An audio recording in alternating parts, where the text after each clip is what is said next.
By late 1943, the average lifespan of a B-17 was just 11 missions. And this plane, the Rikki-Tikki Tavi, is about to play its part in one of the most incredible stories of survival ever. Keep watching our compilation of the most unbelievable B-17 stories to find out more. It's November 29th, 1943, and in the tail of the B-17, Rikki-Tikki Tavi sits Tailgunner Jean Eugene Moran. There are over 300 planes in the air to target Bremen, a very heavily defended industrial city. With just 10 minutes to target, everyone nervously scans the skies when the inevitable call comes over the intercom. Bandit, 12 o'clock high! The German pilots know if they can come in straight and level from the front, they'll avoid being hit by the top turret gunner and the ball turret gunner from the planes they're targeting. A staffel of Bf-110s comes straight onto the formation. They're carrying a new weapon, 21cm Werfergranate mortar rockets. The 110s release a barrage that streaks towards the box formation of flying fortresses. In the pilot seat of Rikki-Tikki Tavi, the 21-year-old pilot, First Lieutenant Linwood Langley, barely has time to register what's happening as a rocket streaks by the cockpit, barely missing him. Jeez, did you see that? Tail the crew. 1-4 is down. First the rockets, then the guns. The Bf-110s are now in range, and they fire with all they have. As the 110s roar by, Navigator Second Lieutenant Jesse Orison is ready with the cheat gun. In a moment, the enemy have gone past. Get him, Gene! But at the back, Gene is ready and peppers the 110s as they fly straight on and then peel off in pairs. Squinting in the distance, he sees small dots. There's more. Bandits, 5 o'clock high! He shouts as roaring in from above and behind are more German planes than Gene has ever seen. Bf-109s and the dreaded Butcherbird FW-190s. Then there's mayhem as the world becomes a mass of whirling planes and tracer fire. Gee, there's too many! Empty shell casings pool on the floor of the fort as all the gun positions send as much lead as they can towards the enemy. 3 o'clock level. The intercom is awash with the gunners calling out the positions. 12 o'clock high! I got one! I think they're peeling off. Watch out for flak! Then, a dirty cotton wool puff is seen exploding ahead. Flak, 11 o'clock low! The sky is covered in 88mm flak. Some of the German planes peel off, but others don't seem to care about the flak and just press on their attack. The B-17s are buffeted about as the flak explodes all around them. The American planes are hit and go down. Moran can see them fall out of formation and drift behind and below. Pilot to Bombardier. Curtis, you ready to drop them? Yes, sir. Bomb bay doors coming open. The bomb bay doors are open. They wait nervously for the lead plane to drop their ordnance. Just drop the damn bombs, will you?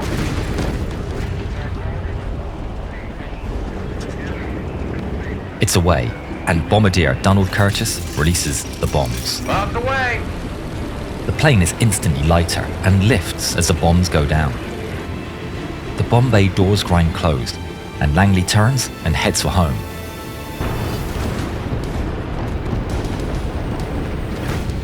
The flak slowly and mercifully peters out. Damage report. Navigator, okay. Ball turret, okay. Only some holes in the wings and fuselage. Looks like we're fine, Lieutenant. The captain's amazed. Fortresses are tough. The pressure looks good. The 4 engines are seemingly unaffected and running well, and relief washes over the crew. We're gonna make it. Before the echo of those words dies in the ears of the men, another cry goes up. Bandits, they're back. A swarm of enemy fighters is spotted coming in from above. Get to the gun. All the men stare at the vast numbers of planes coming at them. The Germans are back to enact their revenge for Bremen. Show 'em, boys. The thud of the guns and the crash of shells fills the ears of every man on board as the entire box formation lights up the sky. 2 o'clock. 6 o'clock. The formation is rocked from every angle. Fortresses go down in the melee, but the crew of Rikki-Tikki Tavi are too occupied to register. Gene takes aim at an FW-190 that zips past, and then a BF-109. He can't be sure if he's hit any of them, but he picks another target and battles on. 2 o'clock high, watch out. The B-17 shakes under the impact of another volley and slowly starts to drift back from the formation. Gene notices the gap with the main group getting wider and wider. What's going on? Quickly, he looks over his left and right shoulder. There's no smoke from the engines. A B-17 in formation is vulnerable to the overwhelming number and speed of fighters like these, but on its own, it's a death sentence. Slowly, the other gunners get on the intercom. We're slipping back. What's going on? Langley, There's no word from the captain. Gene shouts into the mic, what's the matter? We're not staying up in formation. all the while the gap growing bigger. Then, over the radio, comes the message. We're being pushed out. Whether that was the captain or the co-pilot, no one could tell. But soon, the B-17 was completely left behind. The Germans spot the vulnerability of the plucky Rikki-Tikki-Tavi and get busy with their deadly work. The sound of gunfire is interspersed with the screams of men being hit. The plane flies on straight and level, but no word is heard from the captain or the co-pilot. In many interviews, Gene was too emotional to give details of what happened next. However, in the excellent book Tailspin, written by a close friend of Gene's, it states that from the bottom of the bomber, ball turret gunner Wilbert Pee Wee Provost, Gene's best friend, screamed, Mo, there's a son of a bitch. He's coming up at us. He's coming right up our ass. Buddy, I'm done. Gene shouted for his friend, and he could hear shots breaking the plexiglass dome. There's a scream over the intercom, and a twin-engine Messerschmitt fighter flies up and passes the rear of the bomber, right in front of Gene's guns. Gene's 50 cals ring out at the German fighter and find their mark. Smoke trails from the stricken machine, and it falls out of view. No more is ever heard from the ball turret gunner. At that moment, a BF-109 pulls up alongside. Gene tries to swing his guns to the right to take him out, but the German knows the B-17's arc of fire and stays just outside of the danger zone. Gene locks eyes with the pilot. Then the German gestures. He points at Gene, then points at the ground. Gene just stares back. The German repeats the gesture, and then it strikes Gene that he is being given a chance to bail. Was he the only one left? Had the remaining crew died or bailed already? He can see the other German planes waiting in the distance. It's literally a life or death decision. Gene would never get to make that decision. The temporary truce is shattered by the crack of gunfire. Someone on Rikki-Tikki-Tavi is still alive and is shooting at the German. Whatever choice Gene had has now disappeared. In a moment, the BF-109 turns and is gone. With that, the German planes move in en masse to deliver the killing blow. The tail section becomes a hailstorm of metal shards and shrapnel. Gene is thrown to the floor. He struggles back to his position and tries to fire, but it's no use. His guns are jammed. He seems to be on autopilot, and despite his injuries, he gets to work on the gun. Hope fills him as he manages to get one gun to fire, just as more bullets slam into the plane and into Gene. He lets out a cry of pain and anguish as both his arms are hit, but despite 2 broken arms, he manages to fire off a few more rounds before being hit in the chest, breaking several ribs. The tailgun position is now a scene of total devastation. The plane lurches and goes forward in its death throes. Gene feels himself being pushed into his seat as the plane starts to hurtle downward. His parachute is shot up, but there's a spare near the tail wheel. He can see some of the crew, but they're laying motionless. There's a gut-wrenching groan as metal tears. He can feel the floor beneath him move, almost like he's being pulled backwards. He grabs hold of anything he can and he watches the sky appear, and then the main fuselage drop away from the tail. He desperately grabs the floor of the tail section and pulls with all his might. Screaming with pain into his mask, he watches with horror as he sees the Rikki-Tikki-Tavi sink below him, while he remains in the tail section. In the nose section though, Navigator Jesse Orison and the bombardier Donald Curtis fire their guns at the seemingly countless planes buzzing them. There's just too many, and they're too fast. Bullets strike the plexiglass, hitting Curtis and pushing him back into Orison. The plane is nose down. Orison wrestles with Curtis's limp form and manages to get a parachute on him before the entire plexiglass nose shatters, and Orison is thrown from the plane. Jagged glass rips into his legs. He falls and pulls the ripcord, screaming with pain. It's then he sees the tail section of the Rikki-Tikki-Tavi. He remembered seeing the rudder and elevators fluttering as it whirled around and fell. Little did he know, his friend was still inside. There were at least 3 eyewitnesses who watched the tail fall. Some more fanciful accounts even reported that Gene kept firing as he fell. But according to Gene, that did not happen. Inside the tail, the force of the spin is tortuous. The speed of the spin and air pressure pins him into place, unable to move, and a red mist covers his vision as blood seeps into his eyes. The fall seems to take forever. The tail falls and falls, and eventually slams into trees with a violence that a living man should not feel. But Gene did. Through his damaged eyesight, Gene sees a light at the end of a tunnel. He crawls towards the light. He feels pain from his broken arms and can feel his fillings loose in his mouth. But still, he crawls towards the light. And then, he falls. Miraculously, he finds himself on a forest floor. The tail section of the Rikki-Tikki-Tavi is hanging above him in the trees. He lies there for a moment, elated. He's survived, but not without injury. He reaches up to his head carefully with his broken arms. There's a crack in his skull, so big he can feel the softness in between the gap. Shortly, he can hear voices, half expecting to be killed by locals who occasionally enact revenge upon the falling bomber crews. He was heartened to hear the voices speaking French. Expecting to find a dead man, French workers from a nearby camp and several German soldiers find Gene.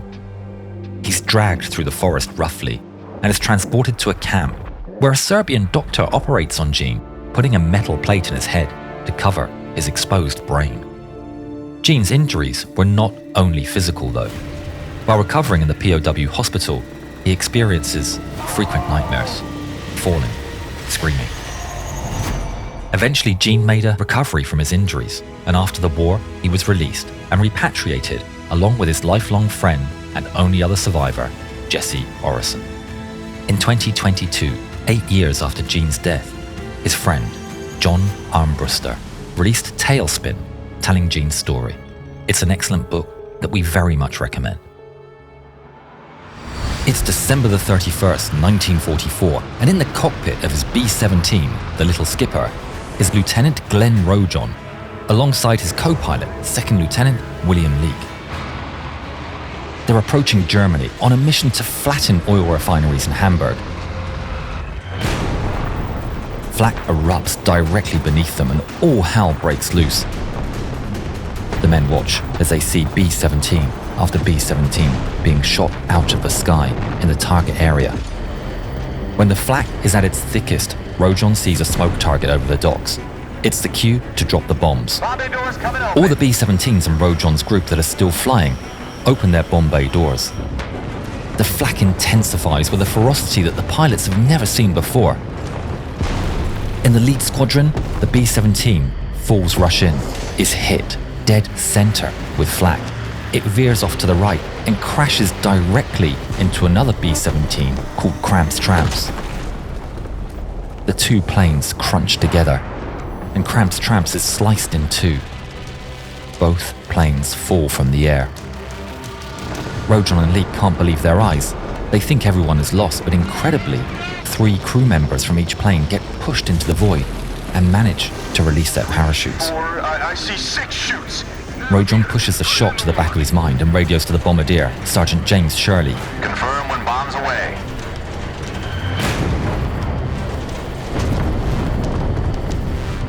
Bombs away. Through the B-17's huge bomb bay doors drops a stream of 500-pounders which plummet towards the earth. On the little skipper, the ball turret gunner watches the bombs hit the target. Russo, how's the view? Right on target. After dropping the bombs, the formation follows the original plan and does a 180 straight back out to sea. They tighten formation as much as they can for the trip home. But just as they get in their box formation, Bandits, 5 o'clock high. around 50 German defenders race at full speed to intercept the Americans.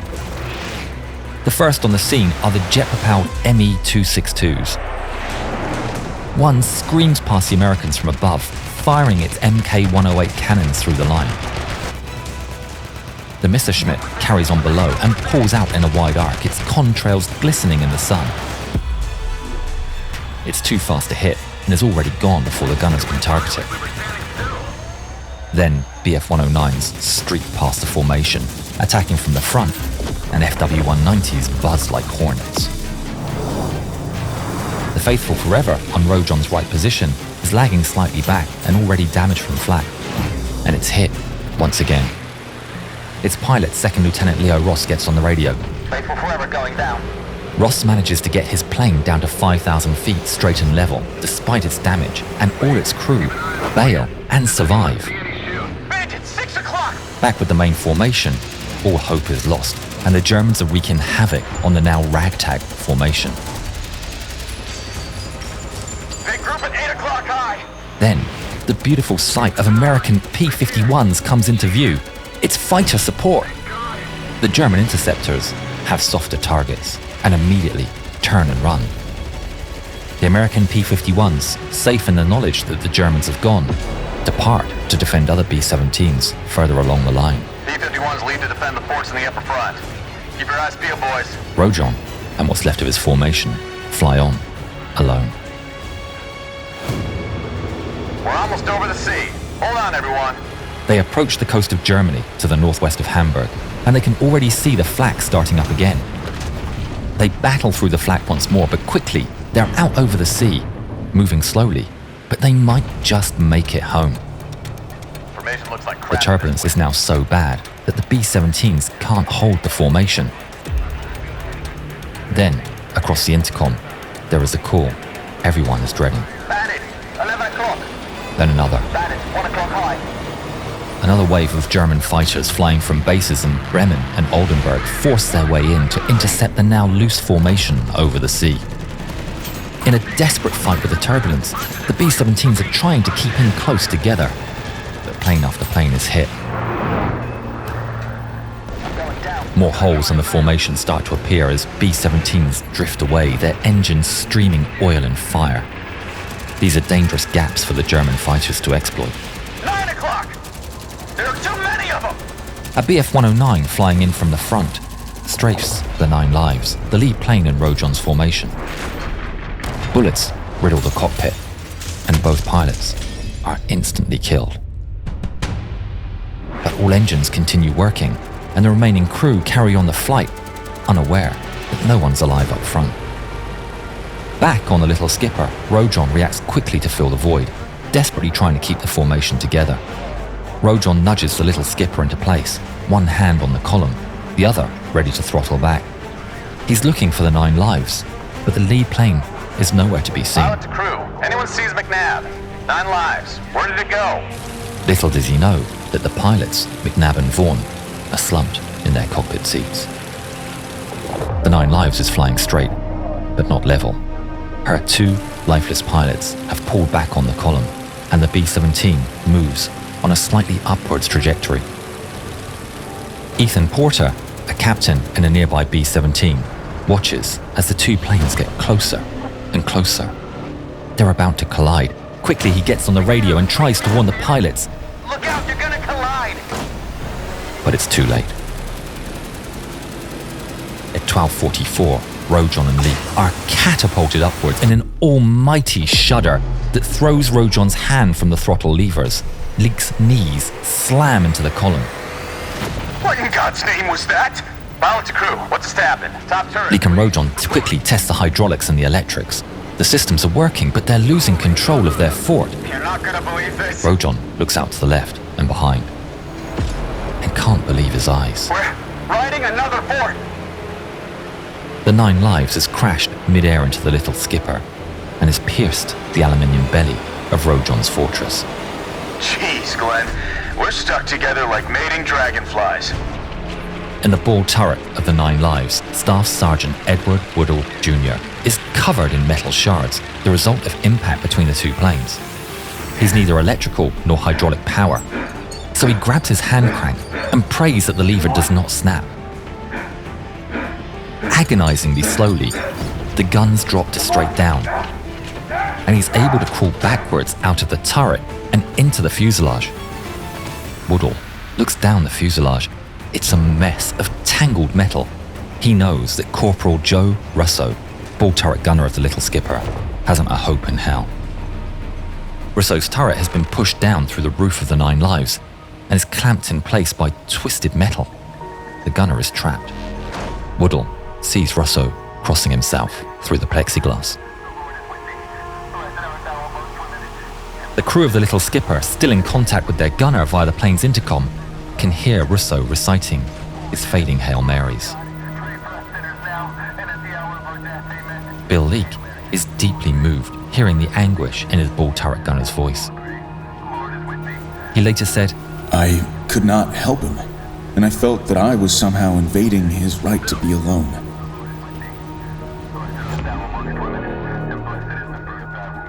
Bill! To allow Russo his final prayers in private, Leek removes his helmet and his intercom. He later said that this was the hardest part of the ride for him. Meanwhile, engine number 1 on the Nine Lives is aflame, and it takes a Herculean effort from Rojon and Leek to control the two planes' descent as they're locked together and are out of formation, now at 15,000 feet. The pilots brace their feet against the Little Skipper's instrument panel for added purchase on the control column, their faces grimacing. Come on! Level out! Rojon tries several times to break the planes free. He guns the Little Skipper's radial engines, even tries to rock the two aircraft apart, but it's no use. Damn it! The fire will spread out on a wing. Let's shut the engines up and try to turn this thing, Bill. Rojon knows crashing into the sea is certain death, and to save his crew, he's gonna have to get his plane over land. We have to get above land to bail out. He doesn't know if he can manage to maneuver the two planes, Okay now. but he has to try. The engines of the Little Skipper are brought to idle. Slowly. In an incredible display of airmanship, Rojon and Leek manage to slowly get the two locked B-17s in a turn. It's working! The planes heave around slowly. The pilots are elated as they see the German coast slide once more into view. Rojon sees that the fire is now blanketing his left wing, and the heat is penetrating the fuselage of the Little Skipper. He can feel the heat on his face through the aluminium skin. As they get closer to the coast, the flak starts again. And then the fireworks begin. It's a .50 caliber machine gun ammunition cooking off in the flames, and the bullets are spewing into the air all around. Rojon and Leek lock eyes in a moment of silent terror. The horizon is nearing, and Rojon takes to the intercom. We're almost over land. Get ready to bail out, crew. Y'all gotta jump from the tail door. The door is directly in the wake of the relentless flames blackening and buckling the Nine Lives and the Little Skipper above. But there's no other way out. In the waist area, 3 crewmen, Elkin, Newhouse and Little, are trying to free Russo. They can hear him inside still praying. They try with all their might, but the ball turret is completely jammed. Elkin later said, It would not move. There was no means of escape for this brave man. Hail Mary, full of grace. Pray for us sinners, now and at the hour of our death. Amen. Hail Mary, full of grace. Pray for us Reluctantly, sinners, now they moved to bail, and at the hour of our and with death. one final look back towards Rousseau, they jumped through the flames into the air. On the ground, German battery gunners on the North Sea coastal island of Wangaruga cannot believe their eyes. This 8-engined double bomber is careering landwards. A Wehrmacht captain looks up at the spectacle and realizes that these bombers are doomed and there's no need to fire. Feuer einstellen! Diese armen Kerle haben keine Chance mehr! It's now minutes until impact.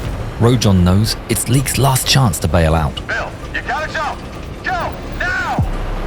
Leek, in defiance of Rojon's orders, is still inside the cockpit. He knows Rojon can't control the plane alone. Without Leek's additional muscle, the two planes would enter a spiral, and Rojon would be unable to bail. Bill! I'm staying, Glenn. Rousseau, in his ball turret, encased by the fuselage of the 9 lives, perhaps mercifully, did not see the ground rushing upwards. The ground accelerates towards them. The pilots are shouting their prayers as it fills their view. Lead us not into temptation, but deliver us from evil. The 9 lives explodes and disintegrates on impact, vaulting the little skipper upwards like an athlete on a pole. The skipper, momentarily airborne again, belly flops back to Earth, and her left wing slices through a wooden building, splitting the fuselage in the process and launching the nose of the ship forwards until finally it stops. There's silence. Incredulous, the two pilots dare to look at each other. They're both alive, neither is badly injured, with just cuts and bruises to report. Leek crawls from a gaping hole behind the cockpit and emerges into the daylight. Finding his feet, he pats his breast in search of a well-earned smoke. He's just about to light up when a gun muzzle pointing straight between his eyes forces him to pause. Halt! A German soldier gestures wildly to the gasoline pouring out over the wing from the ruptured fuel tanks. Was zum Teufel tust du da? Bist du verrückt? Du bringst uns alle in Flammen. In no small part because of Rojon and Leek's airmanship and their ability to turn the two planes around towards land, 6 crewmen survived from the little skipper and 4 crew survived from the 9 lives. Rojon, humble to the end, didn't talk much about the distinguished flying cross he earned for his actions. He always maintained that he owed his life to Leek. In all fairness to my co-pilot, he's the reason I'm alive today. Please check out the amazingly researched book, The Piggybacked Flight Pilot's Journey by Cindy Rojon, for all the details on this incredible story. It's a cold, chilly morning on October the 10th, 1943. Pilot Robert Rosie Rosenthal arrives at today's briefing, joining 60 other pilots and navigators from the 100th Bomb Group. Hey man. Among them is his co-pilot, Winifred Pappy Lewis, and his navigator, Ronald Bailey. All right, let's get this over with. Light, your target today is Munster. So far, our targets have been factories, but not this time. Today, the aim point is the Old Town Cathedral. Murmurs and shocked faces spread across the meeting room. Lewis and Bailey share a stunned look. Yes! Towards the front, 100th Bomb Group leader Major John Egan cheers the news. Many of the men, including Egan, have lost close friends on previous missions.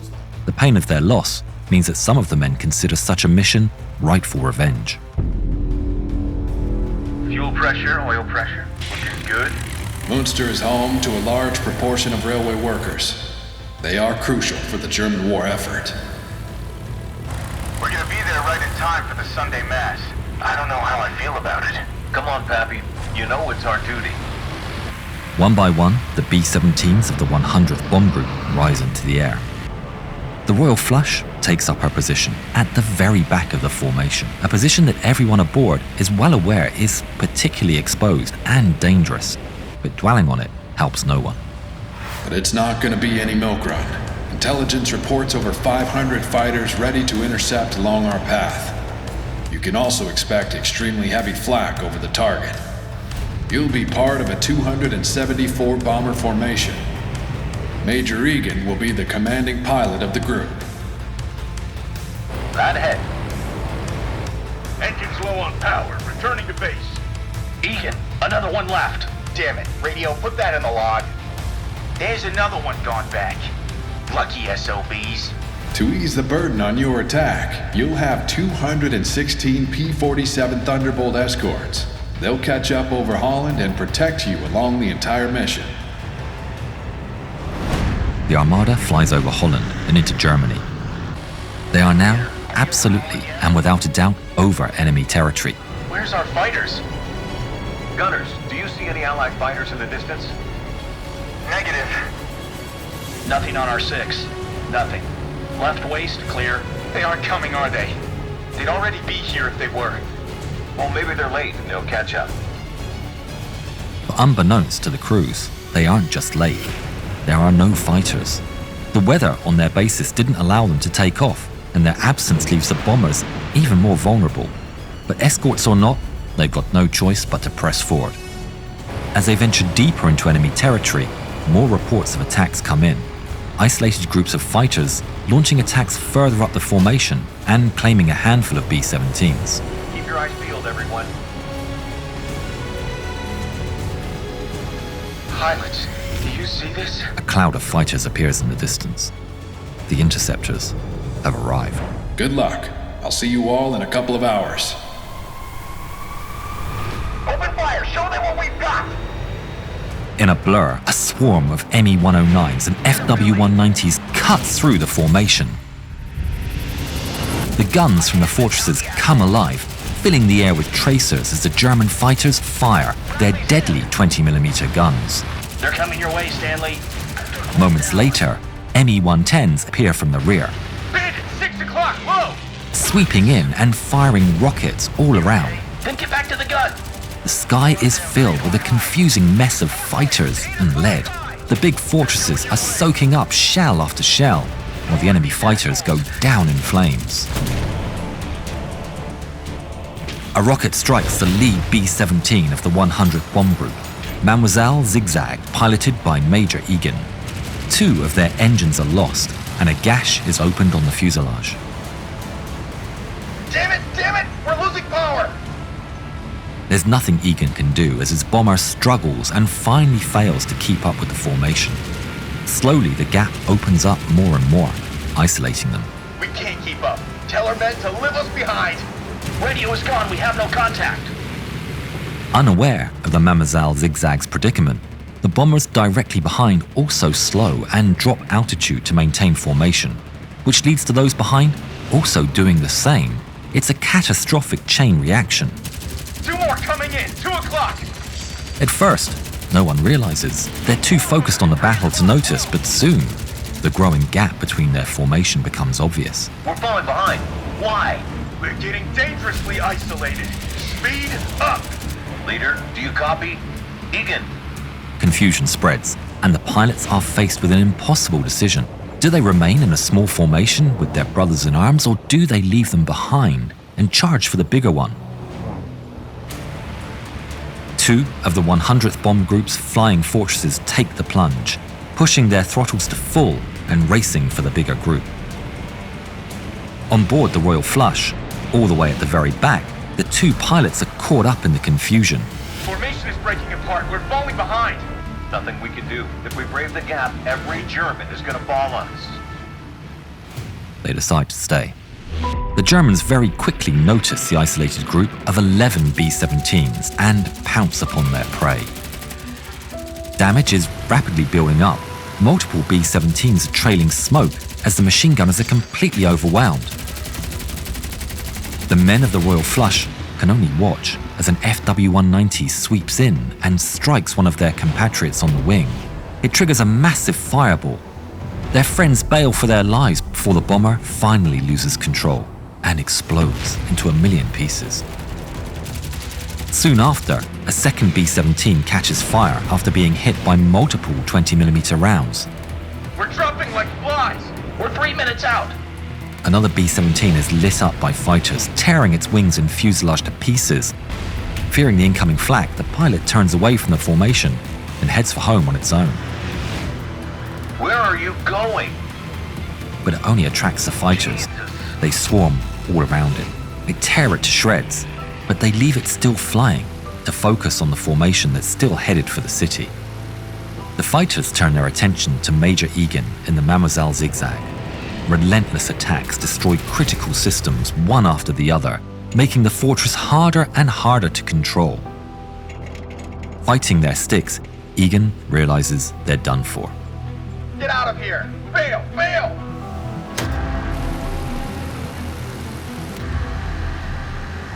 The crew starts jumping off, but the co-pilot stays, helping Egan keep the aircraft steady for their men. Go! As soon as they're gone, Pilot John Brady and Major Egan move to jump out of the bomb bay.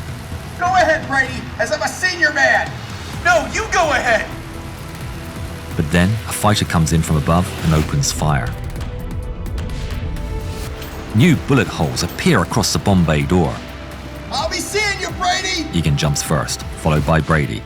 They both make it out. Back with the Royal Flush, the gunners are fighting for their lives while Rosenthal and Lewis resist the urge to run, holding position as they're forced to watch the other B-17s fall one by one. But outside, a fighter lines up a shot. He fires a flurry of rockets at the Royal Flush. One strikes directly on the wing, punching a massive hole, and instantly taking out 2 engines. Feathering! Bailey, how far to the target? Just a little more. We're almost there. The German fighters turn away, fully knowing what the B-17s are heading towards.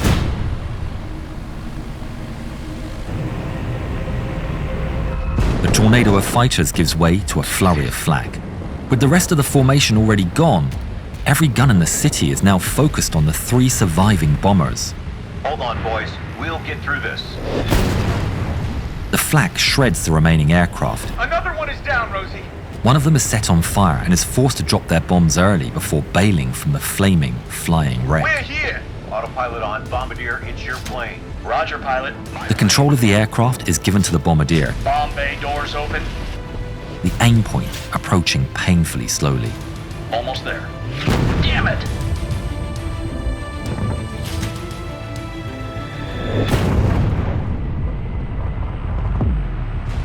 The second to last B-17 is struck directly and bursts into a ball of flame. It slowly banks over and falls away, disintegrating all the way down. The Royal Flush is the last one standing. Bombs out, pilot. The plane is all yours. Immediately, Rosenthal retakes control and maneuvers to avoid the flak. Let's get out of here. They escape the city airspace, limping with just 2 engines and heavy damage. Where is everyone? Bandit, 6 o'clock! Multiple German aircraft appear from the clouds. Gunners from the Royal Flush open fire, but all alone, they're sitting ducks. Make sure you have enough ammo. Hold on, everyone. In desperation, Rosenthal throws all bomber piloting wisdom out of the window and breaks into evasive maneuvers. The waist gunners hold on for dear life as the B-17 turns left and right. They open fire for a split second before the bomber banks hard underneath them. 4 FW-190s pull up on the 6 of the Royal Flush, chasing the B-17 across the sky. Really, they're coming your way. Rear gunner Sergeant Bill de Blasio aims at the second from his left and fires bursts of bullets his way. On the third, he scores a critical hit, shearing its left wing clean off and making it crash into his wingman, taking both aircraft out of the sky. He immediately switches to the next fighter, striking it on the engine and breaking off its canopy. The last fighter peels away, fleeing from de Blasio's deadly aim. but the Germans are far from done. 6 more aircraft line up behind the bomber. De Blasio opens fire as the twin-engined fighters unleash their rockets. Trails of smoke fire off from the fighters, flying all around de Blasio. Miraculously, none hit. He fires back, aiming at one of them. The 50 caliber guns rip through the German fighter, setting it alight. The rest of the enemies open fire in return, unleashing a storm of lead that explodes against and punches clean through the bomber's fuselage. 2 waist gunners are struck by the shrapnel and fall onto the aircraft's floor in pain. Schaefer looks bad. Their screams for help sound on the radio, while de Blasio fires with all he has, fire in his eyes. He aims across the entire formation, changing from target to target. His bullets impact 2 of the 190s, making them lose control and crash into one another. Not long after, by sheer luck, the remaining German fighters turn away, limited by fuel. Away. We're clear? Suddenly, the skies fall to a calm, and the Royal Flush is still in the air. Sky's clear. They're gone. Somebody check on the waist gunners. Radio operator Michael Bacciuzzi abandons his post and rushes to the waist of the aircraft, where the 2 gunners are on the floor and in pain. Man, I've got you. Talk to me, Schaefer. You'll be okay, I promise. Can we make it back? We're losing altitude. We need to shed some weight. Gentlemen, we need to get rid of everything that isn't bolted down. And quick! The crew get to work. They throw overboard absolutely everything that isn't needed. Guns, ammunition, oxygen tanks, everything. We ditched everything. Is it enough? Is it enough, Rosie? I don't know, Pappy. Maybe. Back at Thorpe Abbots, mechanics and officers watch the skies, waiting anxiously. The scheduled time of arrival has already come and gone. The other bomber groups have already returned, but nothing has been heard of the 100th. Then, in the distance, a single B-17 appears low over the horizon. Smoking and barely flying, the Royal Flush lowers its landing gear, drifts in, and touches down upon the runway.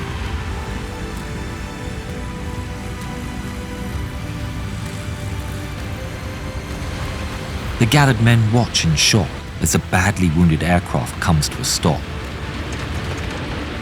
It rolls off the runway and cuts its engines. The silence is deafening. They are the only ones from the 100th to return. Medics rush to their aid while the crew piles out onto the grass. There's no celebration, hardly any relief. The reality of what's just happened sinks in. The raid was one of the worst disasters of the 8th Air Force's history. The 100th Bomber Group was the one that suffered most, earning it the nickname of the Bloody 100th. Of the 130 men in the shot-down aircraft, 37 were killed and 93 would become prisoners of war. It's the 26th of July, 1943, and in the cockpit of his B-17 Ruthie II, his co-pilot, 2nd Lieutenant John Morgan, and his good friend, Captain Robert Campbell. They're in a formation of 120 bombers on their way to attack Germany. But they've barely made it over the North Sea when Morgan sees enemies up ahead. Bandits, 12 o'clock high. A lot of them. Swarming towards them are over 150 German fighters. Ready up, boys. Behind the pilots, Engineer Staff Sergeant Tyre Weaver lines up his guns. The enemy flies in straight and level with the flying fortresses. It's the best angle to hide from as many guns as possible. On the right side cheek gun, 2nd Lieutenant Keith Koski shouts out the enemy position.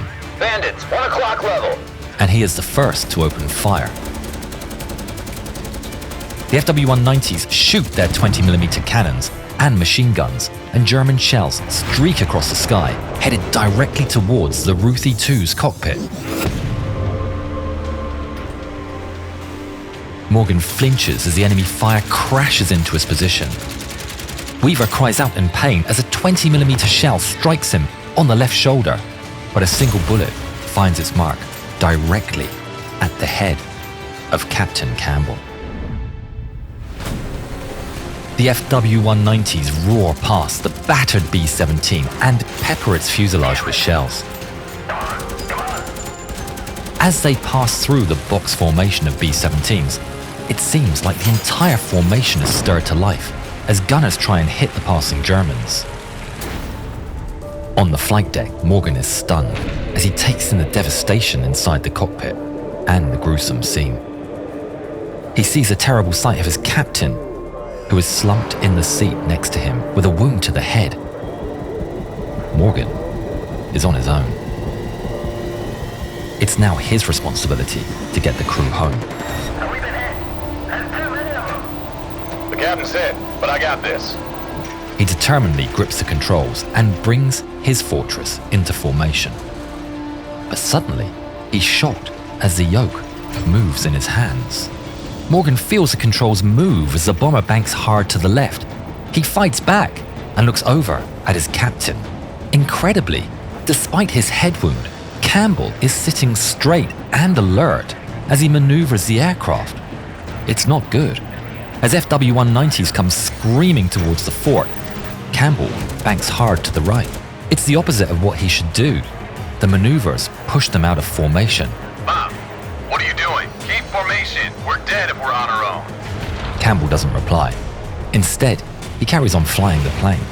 He's suffered severe brain trauma. His skull is shattered and is bleeding. He doesn't hear Morgan. Bob, hold formation. More BF-109s come roaring over the B-17, and Campbell throws the plane into yet another aggressive maneuver.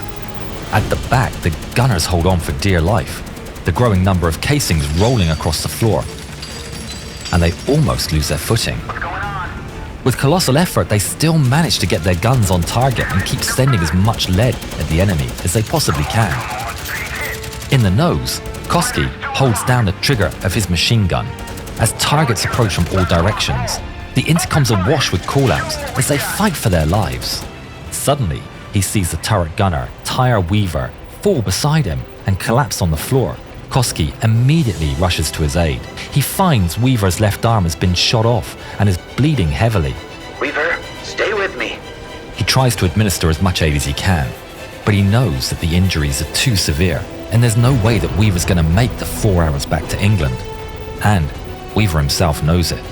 He's weak and in severe pain. He catches Koski's attention. He points at himself, then at the hatch. He wants to bail. Koski is torn. Even if Weaver survives the jump, there's no guarantee the Germans won't leave him to die. But he quickly realizes it's his only chance. 9 o'clock low. Fighters. I can't see them. They're too damn fast. Outside, the mayhem of fighters continues, and the sounds of machine gun chatter as enemies pass by at incredible speeds. A BF-109 fires a burst of shells across the length of the Ruthie 2. They detonate in the thin skin. The resulting damage takes out the intercom for the entire plane. But even worse, the oxygen supply for the rear half of the plane is punctured. In the cockpit, Morgan is still wrestling with the controls and fights desperately to keep the B-17 in formation. He's attempting to counteract Campbell's erratic inputs. Bob, hold formation. But it's not working. The plane is all the while falling further out of formation. Morgan feels the weight of command on his shoulders. He has to get his captain off the controls. He reaches over to the wounded captain to pull him away from the yoke. Campbell still has his strength and immediately resists.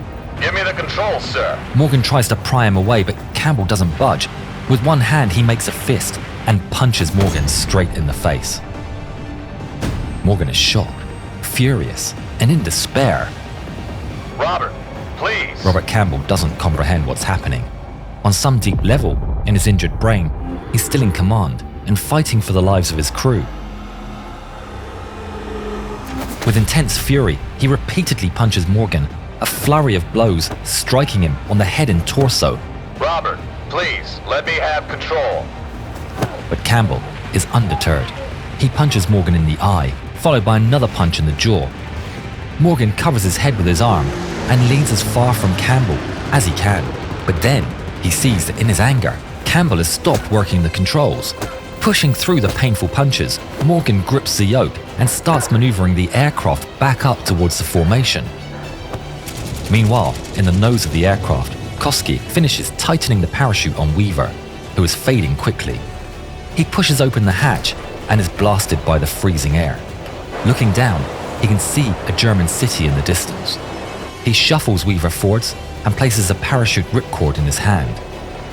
But barely conscious, Weaver pulls early and the chute flops on the floor. No! Koski is mortified. Weaver can't miss this city, or his already slim chances will be gone. Completely out of time now, Koski takes the parachute and jams it under Weaver's arm before pushing him out of the plane, praying that it will open and his friend will be saved. At the rear, the gunners still fight, but the leaking oxygen tanks are running out. They can feel the early symptoms of hypoxia. Their decision-making is getting slow. Their shots become less accurate and they start to feel sleepy. What the hell? It's the oxygen. Descent! We lost the oxygen. But without the intercom, there's no hope of the men being heard. Their vision blurs and balance wanes. But they stay at their machine guns, firing at the blurry forms of aircraft. But one by one, they collapse. The remaining waste gunner pleads for oxygen over the broken intercom one last time before everything goes dark. Everyone behind the bomb bay has fallen unconscious, except the ball turret gunner, who continues to fight, unaware of what's going on above him. The Germans empty the last of their ammunition at the Americans. The B-17 shudders and shakes as the Germans break off their attack. But in the cockpit, the battle continues. Morgan keeps taking hits from a relentless Campbell. Welts and cuts are appearing over him, and he realizes he can't take much more. Morgan strikes out, attempting to restrain Campbell's arm, but he fails. And Campbell lands a punch into Morgan's mouth. He feels something loose and spits it out. It's a tooth. He can't keep flying like this. He needs to end it. Redoubling his efforts, he reaches for Campbell and grabs onto his oxygen mask and is ready to rip it off, but he doesn't. Morgan holds onto it, weighing his options. If he rips it off, the fight will end, and he can save all the others, but his friend could die. But the decision is taken from him as Campbell shoves Morgan's arm off his face and continues his relentless assault. As the pilot and co-pilot fight over the controls, the B-17 wobbles and drifts off course. Eventually, blood loss and exhaustion weaken Campbell, and Morgan finally manages to pin him down. He breathes heavily as Campbell still struggles under his grasp. He might be able to get everyone home after all. But just then, as he gets the B-17 straight and level and back into formation, he sees black cotton puffs erupt in the skies ahead. It's Flag. The bombing run is still going ahead. Explosions rock the formation. Shrapnel rips at the fortresses as they get closer to their target. Morgan feels the Ruthie 2 get buffeted by the waves of shrapnel slamming into the fuselage. All the while, Campbell's still struggling, but Morgan keeps him pinned. Just as he thinks it can't get any worse, he sees in the distance more German aircraft approaching. Bandits, 8 o'clock high.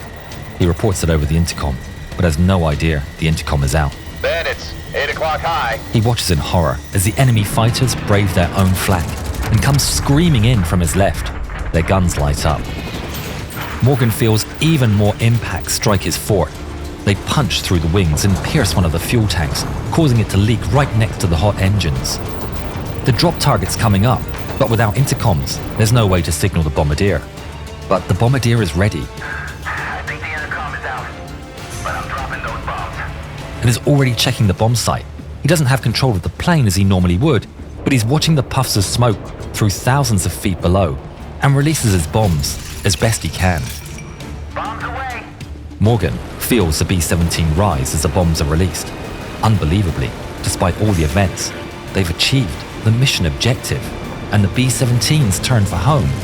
He's amazed it's still flying, but the Ruthie 2 is still answering his controls. The German aircraft chase and harass them, shooting at the fortresses from the rear. Without rear gunners, the Ruthie 2 is blasted without any return fire.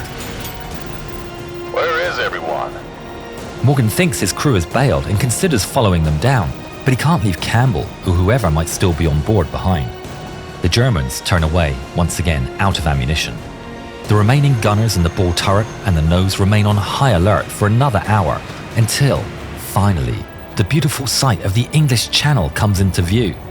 We're gonna make it. The battle over, Koski takes a moment to breathe and calm himself before he decides to go check on the pilots. He's not ready for what he sees. The flight deck is a nightmarish scene of blood and destruction. Morgan locks eyes with Koski and is immensely relieved to see someone else. Morgan quickly explains what happened and Koski is incredulous. To land the plane, Morgan needs to get into the pilot's seat. Help me get Campbell off his seat.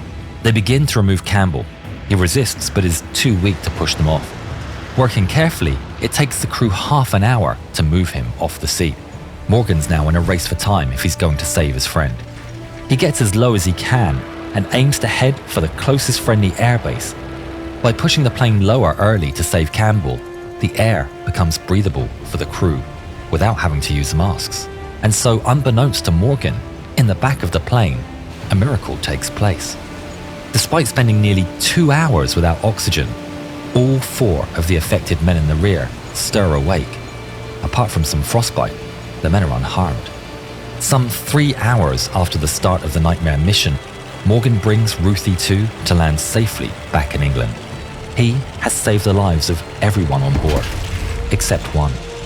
Tragically, the pilot, Robert Campbell, succumbed to his injuries just 1 hour after landing. Incredibly, Weaver also managed to survive. Thanks to Koski, who helped him bail out of the aircraft, Weaver received immediate medical attention upon landing and became a POW. He survived the war and lived to the age of 74. For his unwavering determination, John Morgan earned the Medal of Honor for his actions. It's January the 3rd, 1943, and 72 flying fortresses are navigating towards a bombing run above the west coast of France. Inside the ball turret of the B-17, nicknamed Snap, Crackle and Pop, Staff Sergeant Alan E. McGee is looking out for enemy fighters. The planes are on a mission to destroy an important German U-boat base at Saint-Nazaire. Everyone in the plane knows the Luftwaffe is on full alert. Navigator to pilot, the lead should be turning any second. As the plane makes its final turn over Lake Grand Loup towards their target, McGee sees the beauty of the French countryside, suddenly interrupted by black explosions. Flak. As the flak starts up, the P-51 fighter escorts peel off. Their fuel is spent. The B-17s are on their own. Get ready, men. We're in for a tough ride. In the pilot's seat of Snap, Crackle and Pop, First Lieutenant Arthur Adams struggles to keep the aircraft flying straight as the formation is rocked by heavy flak. We're fine. Missed this one. Saint-Nazaire is nicknamed Flak City by the pilots, and these huge eruptions that seem to be exactly at the correct altitude Damn flak. are a horrifying sight. It seems impossible to make it through this while flying straight and level for a long bombing run. Then, through the explosions of flak, Adams notices something else to the left, something that shouldn't be there with all this flak. Contrails, 8 o'clock. Are those enemies? Confirmed. There's a lot of them. Boys, you see that? Better get ready. Are they nuts? The official mission report stated, The enemy fighter operations were performed with great skill and determination. Enemy fighter units flying Focke-Wulfs in strings of 4 to 6 flew parallel to the lead group until reaching a point at least a mile ahead of our flight. They then turned into the flight, climbing slightly on the turn and diving slightly as they completed the turn so as to bring them below the field of fire of the top turret gun. Damn it, I can't see them. Approaching from about 11 o'clock, they swung toward the lead airplane, then cut slightly back on the wing airplane on 3 position. Our nose gunners fired ineffectively as the Focke-Wulf closed. The Focke-Wulf came very close indeed before opening fire and then quarter-rolled away to avoid collision. They appeared to pass within 50 to 100 feet of our wingtips and attacking the number 3 airplane. They came in rapid succession so that it was difficult to bring them successively under fire. The Focke-Wulfs ignored the AA fire, which was bursting all around our formation. The closing speed is incredible, and it seems no sooner they spotted that they're past the snap, crackle and pop, scattering as they pass. One goes inverted underneath the plane, and Alan McGee is ready in his ball turret. He lets loose as his guns blast from each side of the turret, as it sways to the left following the FW-190 that's passing way too close to him. He sees bright flashes of tracers, almost blinding him from his two 50mm caliber machine guns. But everyone misses. The plane's too quick, and it's already a speck in the distance. Damn it, they're back! Keep your eyes open, they'll be coming around again. McGee had never seen the German planes ignoring the flak like that. This raid was his 7th combat mission, and in Snap, Crackle and Pop, that made him the most experienced crew member. Another from one. Hold on, boys. We'll get through this. The 190s come in for another pass, this time from the rear. They're coming from the back! Gunners return fire, and tracers once more fill the air. I hit him. No, didn't go down. And still, the flak explodes around them. The Germans are relentless. It's a maelstrom of explosions and lead. Planes go down, but through the fog of war, it's hard to tell who is lost. Through bursting shells, 6 fighters lock onto the lead plane of the formation, S for sugar. All the other planes in the formation have been instructed to release their bombs when the lead plane does. S for sugar's captain feels the weight of responsibility for the success of the run, and he continues straight on his course, determined to hit the target. But sparks fly as German planes close on the nose of the aircraft. Despite the flak and the swarm of enemy fighters, B-17s continue on their course. That was close. Navigator, how far to the target? Kali, another B-17, gets a direct hit from flak and rolls over. We have to bail. McGee sees it go down, and there's a huge mass of smoke filling the view. McGee looks at the glass of the main sighting window before him, and a small crack appears. Looking up at the fleet of B-17s cruising through the rain of black shell bursts, German soldiers aimed their 40mm flak 28 guns. Their fire is persistent, shells peppering the heavens with 120 rounds per minute. Nearby, a more powerful flak 88 fires high explosive shells. Again and again, the heavy flak barrage is sent into the air, predicting the trajectory of the flying B-17s. Die Amerikaner haben keine Chance. Back inside the Snap, Crackle and Pop, McGee thinks they've nearly made it to the drop zone, but it's not soon enough. An explosion hits. McGee feels the cold, icy wind on his face around his mask, but somehow his chest feels warm. He puts his chin down, only to see the cuts in his leather jacket. He brings his palms closer in disbelief. There's shrapnel sticking out of his chest. McGee realizes he needs to get out of there. He can't bail out, as in the turret there's no parachute. He rushes to hand crank the turret and checks the hatch opening, but it's not in position yet. He ignores the sound of wind buffeting the ball turret and the intense cold as he finally gets the turret in position and manages to push open the hatch. Adrenaline courses inside him, and despite his injuries, he rapidly exits the cocoon of the ball turret, only to be confronted with a hellish inferno of the ongoing battle.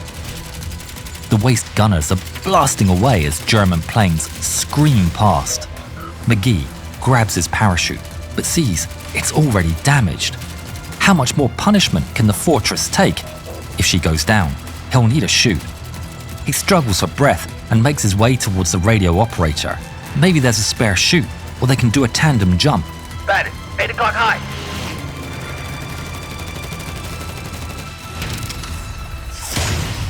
Another blast strikes near Snap, Crackle and Pop. It's a big one. The aircraft shudders and groans like a wounded beast as sparks fly and the men are thrown to the floor. There's now a massive hole in the middle of the aircraft. Fighting the wind, McGee climbs to the window near the radio operator's position and looks up. What he sees turns his blood cold. A German fighter coming right at them. The FW-190 lets loose with everything it has.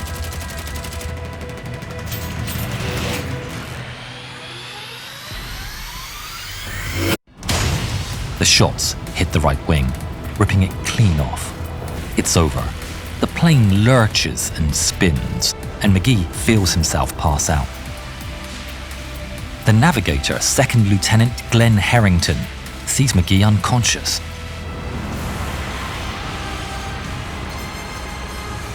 He grabs his collar and tries to wake him. What are you doing? We need to leave now. The B-17 starts going down in a spiral, circling down the line of the remaining wing. My God, McGee's falling out the plane without a parachute! McGee comes around. Is this what death feels like? He sees the explosions of flak and planes from a distance, an observer. And then the pain and cold hits him. He's falling. Falling! He scrambles for his parachute and realizes there's none. Free falling without a parachute at an altitude of 20,000 feet. At this speed, he'll hit the ground in less than a minute. He rolls in the air. McGee later said he was terrified to see the ground approaching him as he was falling. The only thing he could do was pray. In the midst of it, he started negotiating with God, telling him, I don't wish to die, because I know nothing of life. The landscape spins as the ground looms closer and closer. A strange calm settles over him as he surrenders himself to his inevitable fate. He notices the German base, the target of the mission. Now, just like a bomb released from the aircraft, he's struck by the irony of the fact that he's going to hit it. He sees the coast, and the trees below him are now becoming bigger. He rolls onto his back and closes his eyes.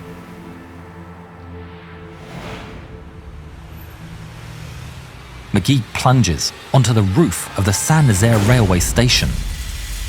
The skylight smashes into a million pieces, and his limp form finally comes to rest on steel girders above the railway track.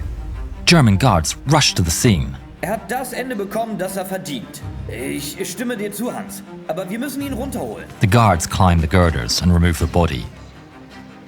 Then a cry goes up. Holen Sie einen Arzt. Mein Gott, lebt! McGee wakes to find white sheets surrounding him. At first glance, Alan McGee thinks this must be the afterlife. Then, he notices a German doctor standing near his feet. We didn't think you would make it. He explains to McGee that he was severely injured after falling to earth at Saint-Nazaire station. On either side of where he fell, there were concrete objects with hard roofs. The central part of the station was covered with a glass roof with steep sides positioned in the shape of an inverted V. It was really a miracle for McGee to fall exactly on the station's glass roof, and with the multiple layers of flight suit and thermal suit, maybe in some way that had cushioned his fall. But it wasn't without injury. McGee had broken his right leg and ankle, alongside 28 wounds from shrapnel. Not all of his injuries were visible. There was a lot of internal damage, and the medical staff had to pretty much stitch his arm back to his body. But it was still a miracle, and his survival became known and talked about as the miracle of Saint-Nazaire. But even a miracle has its limitations. McGee was now a prisoner of war. German troops transferred him to a prisoner of war camp in Austria. He often wondered if anyone else from the Snap, Crackle and Pop survived. McGee knew that the B-17 had crashed near the coast, but maybe some of them were as lucky as he was. It wasn't until he ran into a familiar face, his Tailgunner from Snap, Crackle and Pop, Staff Sergeant James I. Gordon. Gordon explained that after the plane blew up, he pulled the chute and landed on the beach where the Germans captured him. Surely I thought you were dead. How the hell are you still alive? In 1945, at the end of the war, McGee was released and went back to the US, where he received the Purple Heart and the Air Medal for meritorious conduct. Surprisingly, the experience of falling from the fortress during the war didn't put him off flying. After returning to the US, he trained and gained a pilot's license and worked in the airline industry. In 1995, McGee returned to Saint-Nazaire. As he was standing in front of the building that was once a train station, he recalled the time he fell through the glass, covering it. I remember it being smaller than this. Well, you were looking at it from miles above, darling. You only felt it up close. On that fateful mission, 3 crew members survived from the snap, crackle and pop. The remaining crew was lost. Out of the total operations, 7 B-17s were destroyed and 47 B-17s were damaged. 70 crew members were missing in action, and an additional 5 were confirmed dead. The operation was seen as a success by the Allies, but in reality, little damage was done to the base itself. Out of a total of 342 bombs dropped, only 26 fell inside the radius of 1,000 feet from the target point. Alan McGee lived a long life and passed away in San Angelo, Texas on December the 20th, 2003. It's July the 30th, 1943, in the skies over Germany, and a B-17 named Tondileo is under attack. In the back is Tailgunner Michael L. Aruth. Mike, as he is known to the crew, is ready as the German Bf-109s and FW-190s come in, sometimes 4 at a time. Mike fires away at the massive German fighters, as do the rest of the formation, as today there are 186 flying fortresses and 123 P-47 Thunderbolts taking part in a raid upon German factories. The Germans must think our Tailgunners are stupid. They're coming in again and again, firing, turning bottoms up, and slipping away. There is silence, but then they're back. It's relentless. Mike sees most of the action. The formation approaches Remagen when they're attacked again. The navigator, Almar Bendener, said in his book, Fall of Fortresses, "Near Remagen, I noted the fall of 2 enemy fighters. I fired at those arrows in the sky, but I knew that I was merely making noise to let them know we were alive on the port side." Then the fighters disappeared.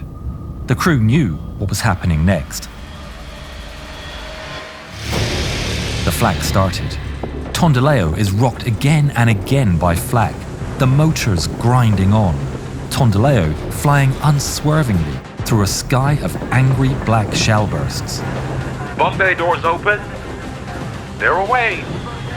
Jeez, look at that. The bombs are away. Look at that flak. It's so thick you could walk on it. Bombs away. Let's blow this thing and go home. The bombs are away, and the pilot, Second Lieutenant Bone E. Fawkes, turns the Tondileo sharply to the right. As the flak starts to subside, there's a moment's relief before the fighters return. The transmission, Bandit, coming in 3 o'clock. is heard. Immediately, the Thunderbolts accelerate to meet the threat, rising and disappearing from Fawkes' view. Behind him, his top turret gunner opens fire, and mere moments later, a massive swarm of Bf-109s falls upon the Americans. All the B-17's guns burst to life as the enemy fighters speed by all around, tracers filling the air. Outside, the Thunderbolts put up a fierce defense but are simply overwhelmed. There's so many Germans, the pilots can't chase them all, and many start ripping through the bomber formations, completely unopposed. Amidst the chaos, Fawkes can do nothing but steel his nerves and hold station. Their formation is their strength. He must keep the girl steady, even as he witnesses their compatriots getting torn to pieces around him. Look at that. Those poor devils. Stay focused. In the back, Aruth is an expert gunner, and he's putting his skills into full display. A second 109 sweeps in for an attack run, but barely opens fire before Aruth's flawlessly placed barrage rips its wing right off. Come on, who's next? Mayday, mayday. We're going down. Across the flying fortress, all the gunners have their hands full. Enemies zip past, underneath, and at either side. It's a total swarm. Casings and links clink on the floor amidst a symphony of machine guns as they all fight for their lives. Enemy shells strike the Tondileo's wings several times, but the tough girl somehow carries on. Minus 7 o'clock. Roger back. Back in the tail, a third German comes into the attack at breakneck speed, but it's not enough to throw off Aruth. The twin machine guns unleash their power with deafening bangs, casings and links clanking on the floor. Again, the enemy is torn apart by the volley, but his luck was bound to run out.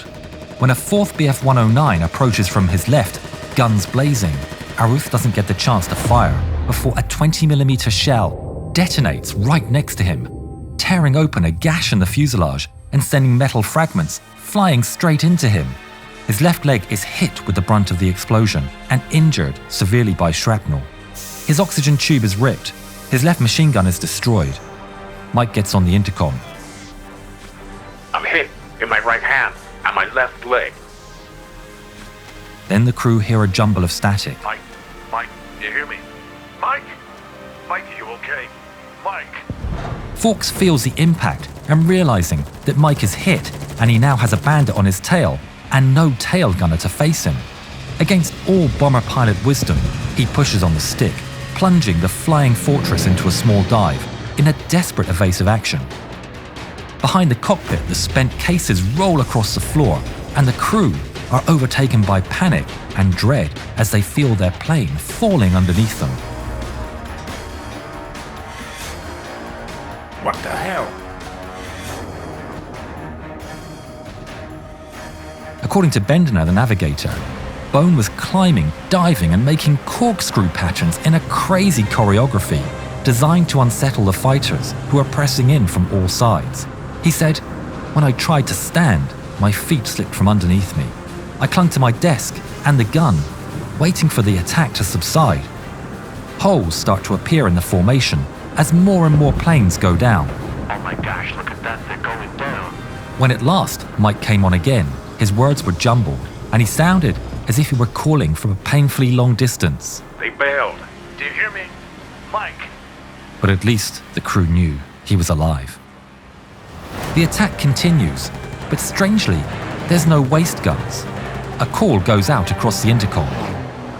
Bombardier to waist gunners. Bombardier to waist gunners. Come in. Come in. Stop me. Harris, come in. Goddammit, come in. Do you read me? Juke, come in. Bombardier to radio. Juke, come in. The Tondeleo's motors whine on. Mike's voice came across the intercom, vague and blurred with an odd calm. They're gone. What does he mean, they're gone? What the hell is he talking about? Bone is furious. He gives control to the co-pilot and makes his way through the plane. The radio operator is gone. Getting as far as the waist guns, he's shocked to find them abandoned. There, they find the radio operator. Bendiner said he was sitting on the floor, one leg dangling beyond the open hatch. Bob and I pulled him across the floor past the waist ports, where the wind howled as in an Arctic blizzard, where one could see the silvery wings of our enemies curvetting and spitting sparks. The floor of the fuselage was torn in spots, the metal peeled back, multicolored cables were in shreds. We sat Duke up in the radio room and looked to see whether he was bleeding. He was untouched, but his eyes were dreamy and he wore a smile of absurd serenity. There was no oxygen in the rear of the plane. Back in the tail, Aru's left leg is shattered, bleeding profusely, and unmovable. He defies the pain, and with the freezing cold wind rushing through the hole in the fuselage, he tries desperately to reach his emergency oxygen supply. But he's way too injured and can't get to it. He gives up on the oxygen and returns to his machine gun, despite hypoxia and blood loss quickly setting in. He fires indiscriminately to a multitude of targets hounding them, determined to protect the B-17 to the bitter end. The fighting is constant, and Aruth's last functional 50 cal jams. A BF-109 starts to set up its attack run. Aruth's mind is struggling for oxygen, but despite everything impairing his mind, he identifies the problem in an instant. The BF-109 brings the Tondileo into its sights. Aruth opens the receiver and clears the jammed canvas belt, refitting it. The BF-109 starts to open fire. Aruth gets back on the gun and raises it in an instant, just in time to meet the BF-109 with a storm of lead, reducing it to a ball of flame. The fight drags on, but no other 109s attempt an attack run on the Tondileo. Eventually, the battered enemy turns away, and the skies finally fall to calm. The remaining crew are deeply shaken and not understanding how they're still alive. One of the members checks on Aruth and is shocked to see the state he's in. He provides first aid, making a tourniquet on his leg, providing morphine, and fitting Aruth's emergency oxygen, while the Tondaleo continues on its mission home. Hours later, the aircraft made a safe landing back at base. Aruth was in shock, but he hung on to life. Medics provided immediate assistance, and he would recover. Tondaleo had come back by the skin of its teeth, seemingly saved by the accuracy and sheer raw determination of Aruth and Falk's quick thinking.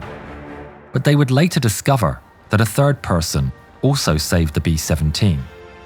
Upon landing, the men observed a strike right into the B-17's fuel tank and were amazed at their luck. The detonating shells of the 109s should explode the fuel tank from within, ripping the wing in half and triggering an inferno. But this one had apparently been a dud. Later that day, ground crew opened up the Tondaleo to retrieve the unexploded ordnance. But when they tore apart the tank, they were shocked to find 11 whole shells stuck within. A single dud was incredible luck. 11 would have been nothing short of divine intervention. But as the armorers opened them up, a different reality came to light. Not a single one had explosive filler.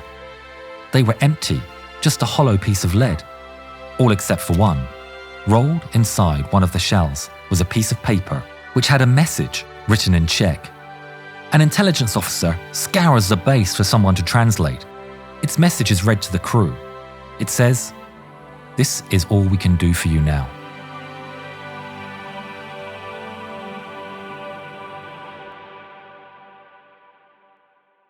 It had been sabotaged by an unknown and brave soul, imprisoned and forced into weapons manufacturing by the German army. He or she would never know it, but their actions directly allowed 10 men to return home. The entirety of Tondaleo's crew would survive the war, even those who bailed over Germany. They were captured and remained in camps until their eventual liberation. Aruth was hailed as a hero by the other men. He ended the war with 17 confirmed victories and a dozen probables. He lived a long life and passed away in 1990. Today, a plaque in his memory lies on the Springfield, Massachusetts City Hall. Thanks for staying to the end. Keep watching by clicking here to watch 6 incredible Axis U-boat stories.